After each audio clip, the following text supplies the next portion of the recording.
Assalamualaikum warahmatullahi wabarakatuh. Hari ini kita akan belajar menyimpulkan bacaan berdasarkan gagasan pokok dan gagasan pendukung. Sebelumnya kalian hanya mencari nih gagasan pokoknya apa dan gagasan pendukungnya apa dari setiap paragraf. Dan sekarang kalian akan belajar bagaimana sih menyimpulkan suatu teks dari gagasan pokok yang sudah kalian cari, yang sudah kalian temukan.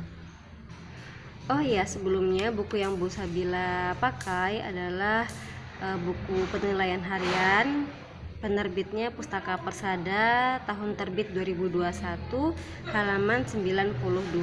Covernya seperti ini ya. Nah, seperti ini. Kalau sama kalian bisa buka bukunya dan kita bisa belajar sama-sama. Oke, yuk kita coba baca teks yang di bawah sini ya.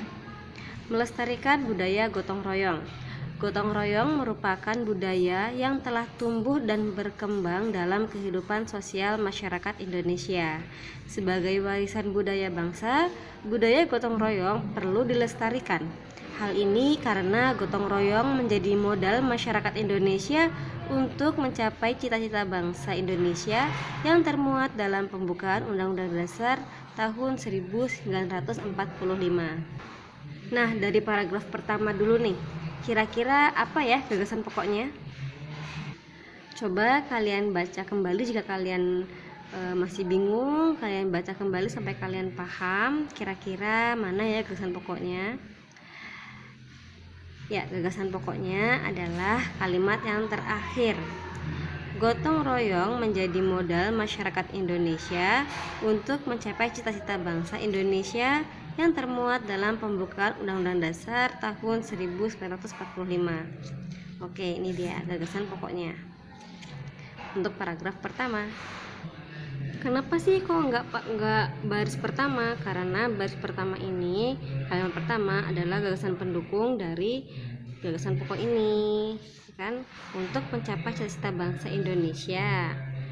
Maksudnya gotong royong menjadi modal masyarakat Indonesia. Nah, karena untuk menjadi modal, maka gotong royong adalah budaya yang telah tumbuh dan berkembang dalam kehidupan sosial, begitu. Selanjutnya kita ke paragraf kedua. Keberagaman masyarakat Indonesia dapat menjadi kekuatan bangsa apabila dilandasi dengan perilaku gotong royong. Artinya, keberagaman bukanlah penghalang untuk bisa bekerja sama dalam mewujudkan kemajuan bangsa.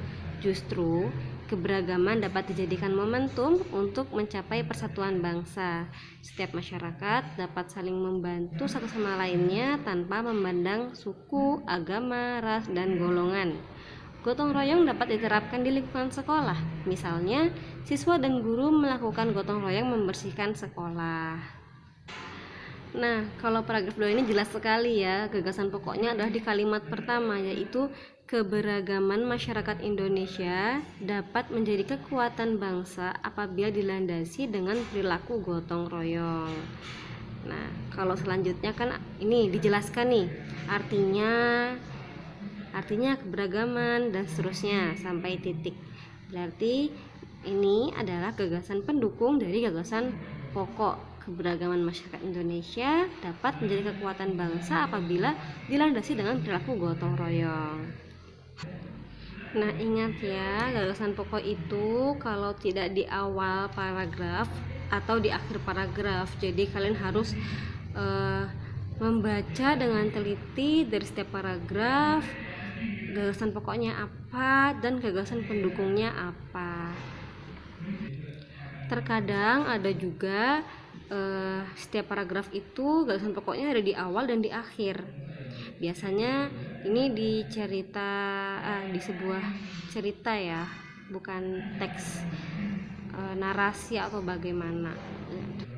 Dan sekarang ayo kita simpulkan gagasan pokoknya.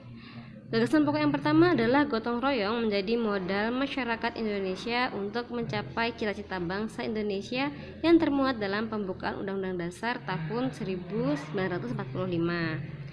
Selanjutnya, keberagaman masyarakat Indonesia dapat menjadi kekuatan bangsa apabila dilandasi dengan perilaku gotong royong. Jadi, kalau kita buat kesimpulannya dalam satu kalimat yang utuh, maka Gotong royong menjadi modal masyarakat Indonesia untuk mencapai cita-cita bangsa Indonesia yang termuat dalam pembukaan Undang-Undang Dasar tahun 1945.